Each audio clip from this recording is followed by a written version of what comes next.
Hello everybody, welcome back to a new video, and today we've got something a little bit interesting to talk about, and that is on an article that's been popping up and has been around for a couple of weeks, but something interesting I thought I'd share with you, talking about a driving examiner trying to sue a learner driver for giving him whiplash during an emergency stop. Now, as if the driving test wasn't nerve-wracking enough for new drivers, the chance of examiners trying to sue you for just stopping as you would normally in a car is an interesting concern.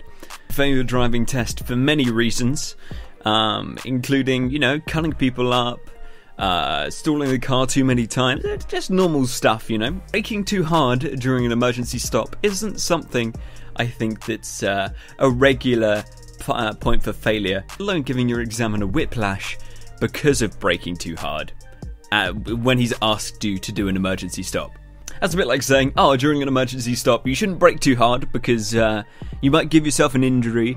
You should run over that child in the road instead, because you don't want to twinge your neck. You don't want to give yourself a sore neck. You might as well run the kid over. So this poor lad, who goes by the name of Ben, was on his third attempt at a driving test. And the examiner, just asked him to do an emergency stop, as you would. And as he came to a stop, apparently the examiner moaned and groaned, told him he was too unfit to carry on, and that he'd failed his test. And even asking his instructor to take over and drive them back, who was in the car with them. Both the lad on the test and his instructor, who was in the back seat, had said that they were both fine. This examiner, 2 weeks later, sent this poor lad a claim against him for whiplash. That's happened before, and that's the thing that this dude's gotten away with.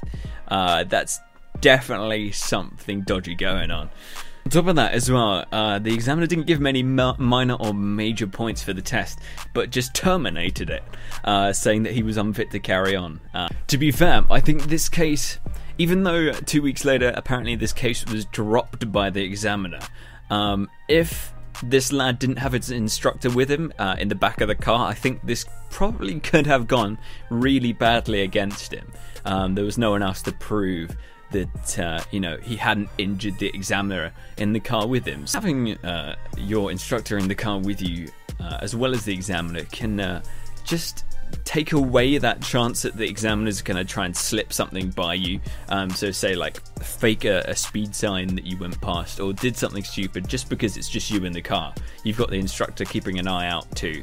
And for things like this, the examiner could pull a fast one. Say you gave him whiplash, say you did something like that, but if the instructor's there with you, who's a professional, he's got experience behind him, then he can help you out if anyone tries to do anything silly to you. As in my eyes, they're probably less likely to give you false minors and major marks, because again, you've got that third set of eyes behind you. Luckily, the DVSA gave this lad a free retest. This would have actually opened the floodgates for more examiners trying this sort of thing in my eyes, so it's bloody good that he didn't get away with it. Not fun, lads. Stay safe out there, and make sure you've got someone backing you up, e.g. your instructor, or even a parent in the back of the car when you're on the test, if you can. It's definitely recommended by me, and it seems to have saved this lad too.